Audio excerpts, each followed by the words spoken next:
Da noi la situazione in questo momento è difficilissima, soprattutto perché non abbiamo nessuna forza e capacità di sostituire chi è ammalato. 80.000 casi di influenza in Veneto nell'ultima settimana e nel mese di novembre 103.000 certificati di malattia presentati all'INPS, più del doppio dell'anno scorso.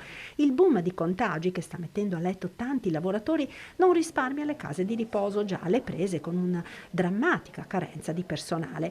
E così c'è chi si vede costretto a sospendere le visite dei parenti agli anziani, come accade all'Istituto Menegazzi di Treviso.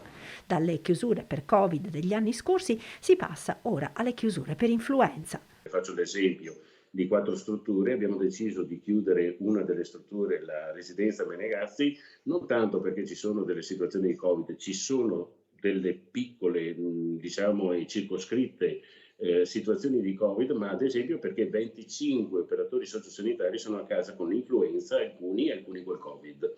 Fortunatamente gli anziani ospiti vaccinati per tempo sia contro il Covid che contro l'influenza stanno reggendo bene. La mortalità per influenza, che purtroppo colpisce duro proprio gli anziani, quest'anno tra gli ospiti delle RSA del Veneto al momento è su livelli molto bassi.